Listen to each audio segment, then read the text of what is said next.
52nd Sunday of Ordinary Time.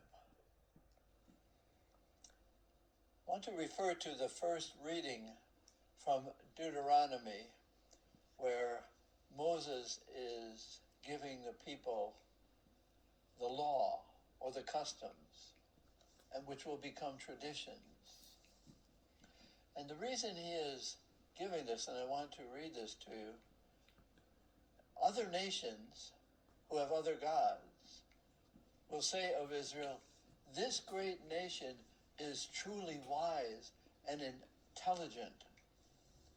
For what great nation is there that the gods are so close to it like our God? So they are to observe the law, to manifest the intelligence and wisdom of God. And what God is saying, this is good for you. These laws are good for you.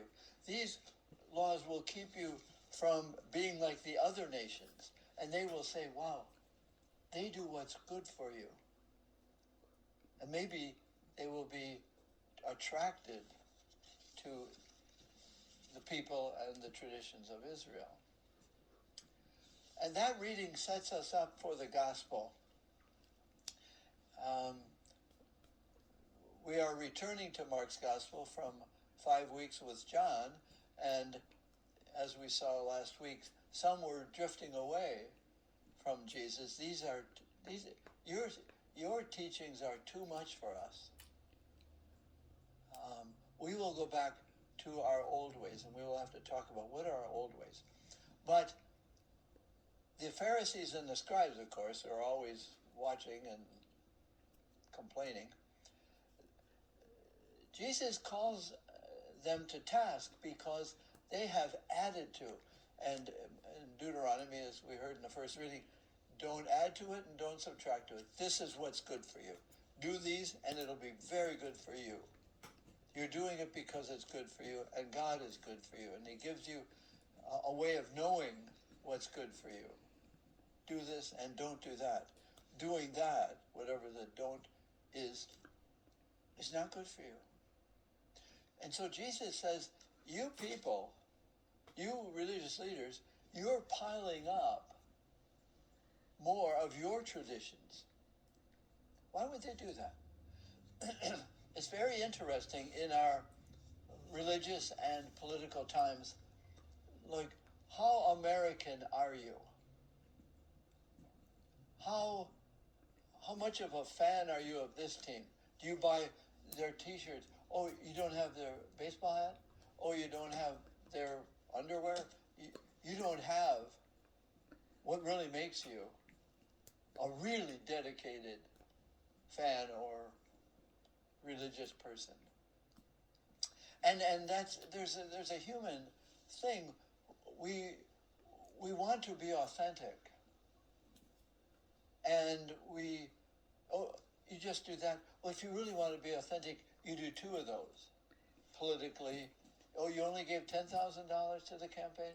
If you were really, you'd give 40 or 80 or whatever. There's always that, I want to be more authentic. And in religion, it's the same way. And so the Jewish leaders, the scribes and Pharisees, have placed on the people new traditions, not in the law. It's not in Deuteronomy. It's not in Leviticus. There's nothing about all these practices. Of course, if you're going to be a real strict Jew, you wash your hands. Of course, it's good to wash your hands before eating or coming from the marketplace.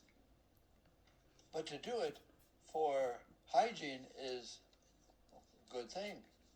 Are you a better son if your mother doesn't have to tell you to wash your hands? You just do them. Yeah, it's good for you. It's good for your companions. But to do it as that makes you more authentically part of the family, or to do it this or that, I say 2 prayers. Well, the real authentic people say 4 prayers. And then when you say 4 prayers, you'll find someone say 8 prayers, 8 visits, 8 this or that. Pile it up. And What's wrong with that? To get your authenticity from what you do, and it'll never be enough. In politics, religion, athletics, you name it, there's always more to do. What Jesus is saying in today's gospel is, from your heart, the mouth speaks. From your heart, your deeds will flow. And of course, where is your heart? And Jesus is saying, learn of me in your heart. And I put aside all the have-tos and don't-dos. Be in relationship with me. I will lead you. But he says, if your heart is divided, if your heart is inauthentic, your deeds will be inauthentic. And Jesus lays them out. Listen to these. Unchastity, theft, murder, adultery, greed, malice, deceit, licentiousness, envy, blasphemy, arrogance, folly.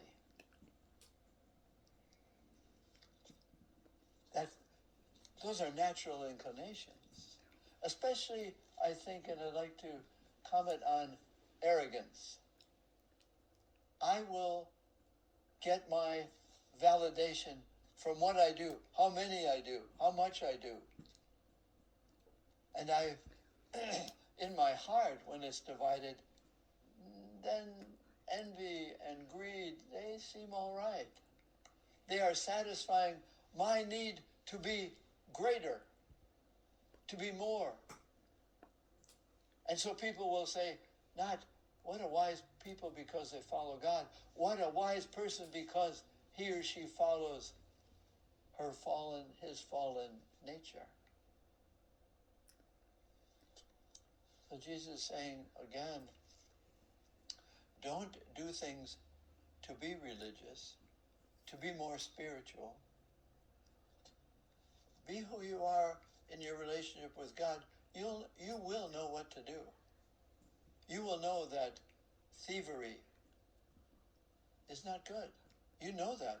There's something in you, and you can be perverted by your arrogance to be deceitful, lying, unchaste. And those are not good for you. At the moment, they're good for you, and you can even do religious things. You can do 5 more of these and 8. What are you getting? You're getting your dignity, your identity from what you do, not from who God says you are through the ways of Jesus. And so it's about the relationship with God rather than the relationship just with what will people think of me? What do I think of me? What I think of me, out of the heart the mouth speaks. My heart tells me who I am. And that's the conversion. Not the conversion by doing many things or restraining from doing things. It's act follows from truth, from essence. It's who am I? And I let Jesus tell me who I am. I will know what to do. I know these things. I know unchastity and envy and thievery. I know those things. But I don't have to be governed to get my identity, my arrogance saying, you will be even more if you are powerfully abusive and grabbing and lying and cheating. So maybe the call today, what Jesus is addressing the Pharisees, is don't add up more things and more things so that you will feel holier or more religious. No, you are who you are by who Jesus says you are. And do those things. You don't have to do more to be more. That's what Jesus is saying. So, it's a return to Mark, who is converting the Jewish leaders to follow him and not just follow what people think of them.